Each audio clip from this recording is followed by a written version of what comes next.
हाँ जी, तो hello everyone. मुझे देखने वाले सभी स्टूडेंट्स को मेरा नमस्कार। मेरे बच्चे, आज के इस सेशन में हम लोग डिस्कस करेंगे 25 मोस्ट इंपॉर्टेंट क्वेश्चंस जो स्पेशली वर्ब्स चैप्टर से लिए गए हैं। जैसे आप finite verb, non finite verb, main verb, जो भी कह लो, मतलब वर्ब के इंपॉर्टेंट है ना क्वेश्चंस होंगे इसमें। और ये सारी क्वेश्चंस आपके आने वाले एग्जामिनेशन के लिए बहुत ही यूजफुल होंगे, फ्रूटफुल होंगे। ठीक है, तो विदाउट वेस्टिंग टाइम मेरे बच्चे करते हैं इस सेशन का शुरुआत। और ये रहा आपके स्क्रीन पे पहला सवाल।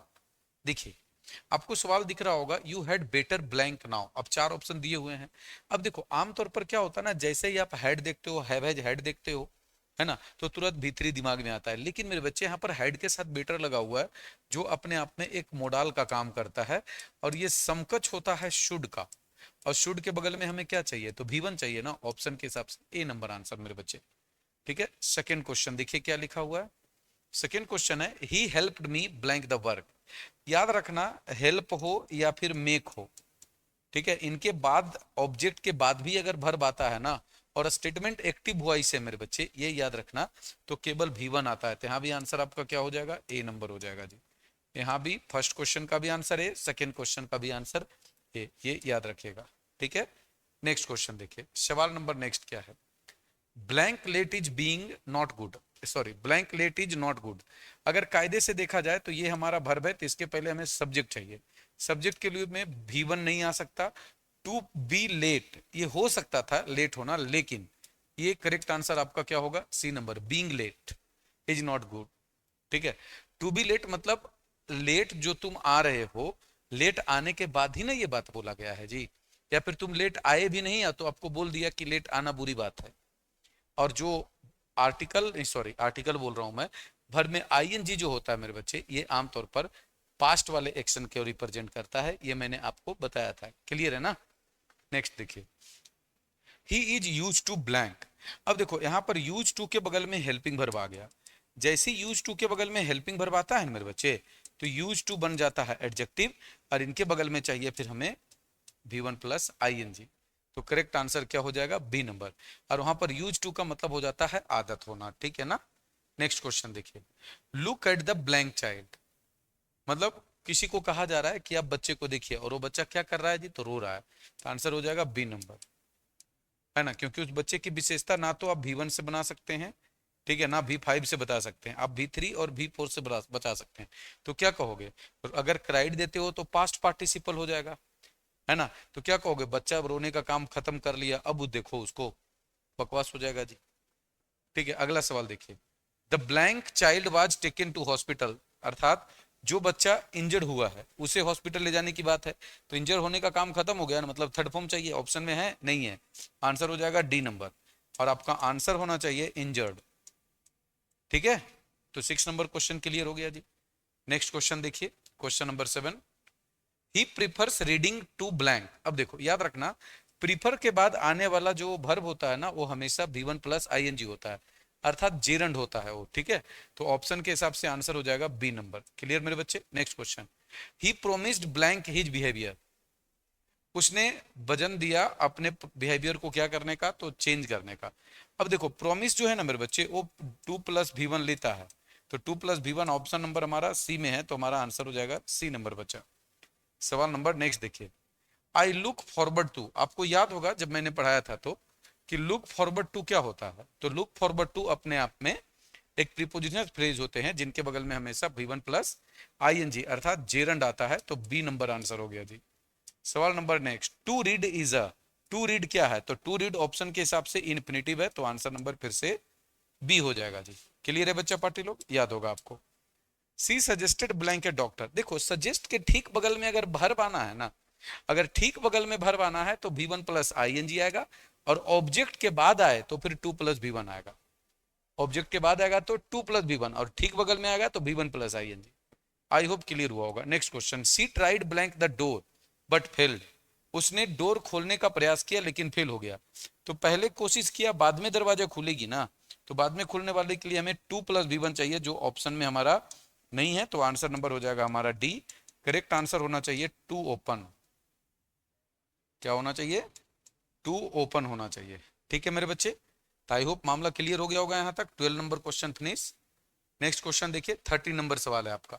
I am tired of blank. जैसे देखो आपने ऑफ देखा यहाँ पे, तो ऑफ देखते ही पता चला कि ये क्या है, प्रीपोजिशन। अब प्रीपोजिशन के ठीक बगल में जो वर्ब आता है ना, वो केवल आईएनजी वाला आता है, तो आंसर बी हो जाएगा जी। सवाल नंबर नेक्स्ट देखिए, ही टू वीक ब्लैंक नाउ। देखो सबसे पहली तो बात तो यहाँ पर ये है कि यहाँ पर इज होना चाहिए। आप जो अपने क्वेश्चन में देखोगे तो वहां पर इज लिखा हुआ रहेगा, ठीक ना, यहाँ पे गायब है। तो he is too big blank now. अब देखो टू के बाद जो आता है ना, वो टू प्लस भी वन लेके आता है, मतलब वो इतना कमजोर है कि अब वो काम नहीं करेगा। तो आंसर नंबर हमारा हो जाएगा सी नंबर। ठीक है मेरे बच्चे लोग, तो आई होप क्लियर हुआ होगा यहां तक। नेक्स्ट सवाल देखिए, I do not like blank late. अब देखो I do not like, like मतलब क्या है, पसंद करना। लाइक एक प्रीपोजिशन हो या फिर लाइक मतलब पसंद करना हो, इसके बगल में अगर वर्ब आना है ना, वो हमेशा जेरंड आता है, और जेरंड का मतलब भी one plus I N G है, तो आंसर बी हो जाएगा। अगला question, the movie was worth. ये जो वर्थ शब्द है ये हमेशा जेरंड लेता है, तो आंसर हो जाएगा सी नंबर, मतलब मूवी देखने लायक थी। ठीक है नेक्स्ट क्वेश्चन,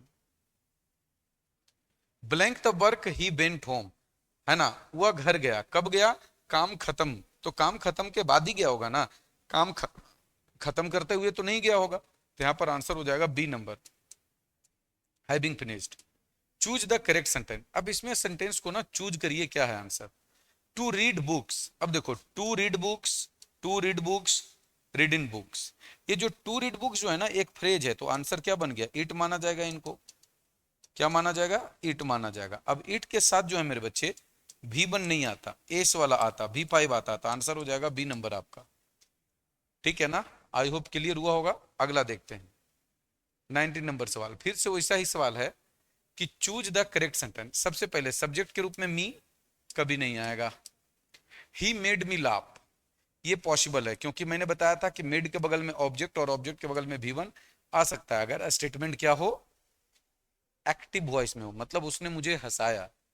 ठीक है ना, तो बाकी ये दोनों खत्म हो गया। अगला, I remember blank him yesterday. याद रखना मेरे बच्चे, रिमेंबर के बगल में ना दो वर्ब आएगा, टू प्लस भी वन भी आएगा और भी one plus I N G भी आएगा। कब, तो देखो अभी याद करने वाला, अगर आप पास्ट की घटना को याद कर रहे हो तब आई एन जी आएगा, और फ्यूचर वाली घटना को याद करना है तब उसके लिए टू प्लस भी वन आएगा। ठीक है, तो यहाँ तो क्लियर है कि I remember blank him yesterday, मतलब उससे मुलाकात हमारी कल ही हुई थी, उसको अभी ये याद कर रहा है, तो इसीलिए आंसर हो जाएगा क्या मेरे बच्चे, आंसर आपका मीटिंग्स। और देखो मीटिंग ऑप्शन में है ही नहीं, तो आंसर डी हो जाएगा।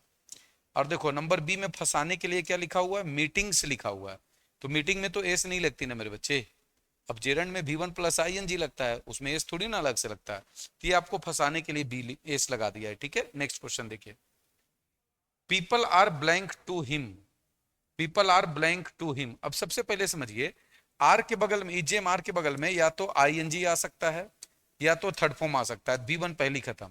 अब अगर कायदे से देखो तो लोग उसे अच्छी तरीके से जान रहे हैं, आप ये कहोगे, तो याद रखना कि नो के बगल में कभी आई एन जी नहीं लगता मेरे बच्चे, और भी वर्ब के रूप में कभी नहीं। हाँ तो यहाँ पर क्या है, थर्ड फॉर्म आना सकता है बी नंबर, तो इसीलिए आपका आंसर हो जाएगा बी, ए नंबर गलत हो गया जी। इसको दूसरे तरीके से अगर एक्सप्लेनेशन लूं तो आप ये कह सकते हो कि ये पैसिव वॉइस का स्टेटमेंट है, मतलब कोई बंदा है जो उन लोगों को अच्छे से जानता है। क्या क्लियर है ना। नेक्स्ट क्वेश्चन देखिए, this news will be blank tomorrow. या न्यूज जो है ना ब्रॉडकास्ट की बात हो रही है कि ये कल ब्रॉडकास्ट होगा। अब ब्रॉडकास्ट का जो है ना first form, second form, third form तीनों सेम होता है। ठीक है ना, तो आंसर क्या हो जाएगा बी नंबर की, जो न्यूज है ना वो ब्रॉडकास्ट की जाएगी अगली क्लास में, सॉरी मतलब कल किया जाएगा। ठीक है, तो आंसर नंबर होगा बी। हमें थर्ड फॉर्म चाहिए था क्योंकि बी के बगल में या तो आईएनजी होगा या थर्ड फॉर्म होगा। अगर आईएनजी देते हैं तो क्या हो जाएगा, एक्टिव वॉइस, तो न्यूज प्रकाश अपने आप को नहीं करेगा ना, वो तो कोई और करेगा, इसीलिए यहाँ पर आंसर चाहिए हमें, थर्ड फॉर्म चाहिए मेरे बच्चे। नेक्स्ट देखिए, सवाल नंबर 23 है आपका, everyone blank against his bad luck. हर किसी को अपने बैड लक के जो है ना खिलाफ लड़ने वाली बात हो रही है जी, लड़ना ही होता है, ये हकीकत है। एवरीवन को माना जाता है ही के साथ हैव नहीं, तो एक है जा सकता है, तो है, लेकिन टू के बगल में ना भी फाइव नहीं आता, इसीलिए आंसर आपका सी नंबर हो जाएगा जी। ठीक है, नेक्स्ट क्वेश्चन देखिए, 24 नंबर सवाल है, the boy blank on the chair is my brother. लड़का जो चेयर पे मतलब बैठने की बात है, लड़का जो चेयर पे बैठा हुआ है। तो देखो जरूरी नहीं कि हम वर्ब देंगे ही, तो the boy sitting on the chair, तो ये पूरा जो है ना वो क्या बन जाएगा, एक प्रकार का फ्रेज बन जाएगा, ठीक है ना। तो इसीलिए आंसर होगा आपका सी नंबर। ठीक है, नेक्स्ट सवाल देखिए, ही एग्रीड, पहले सहमत होगा या पहले हेल्प करेगा, जाहिर सी बात पहले सहमत होगा, हेल्प करने का काम बाद में करेगा, तो हमें 2+B1 चाहिए जो कि ऑप्शन नंबर सी में है। और इस तरीके से मेरे बच्चे हमने फाइनाइट नॉन फाइनाइट वर्ब पे बेस्ड 25 क्वेश्चंस को कर लिए। तो डेफिनेटली आप सभी को सेशन समझ में आई होगी और मजा भी आया होगा। अगर आपको लगता है रियल में ये दोनों बातें आपके लिए सही हुई है और ये सेशन रियल में मोस्ट इंपॉर्टेंट है, तो आप अपने सभी दोस्तों कलीग्स के पास शेयर करिए, इवन इसे अपने व्हाट्सएप में भी लगा लीजिए स्टेटस में, बाकी जगह भी, ताकि बाकी लोगों को भी इसका पूरा का पूरा एडवांटेज मिले। ठीक है, तो चलिए मिलते हैं अगली सेशन में। थैंक यू, नमस्कार।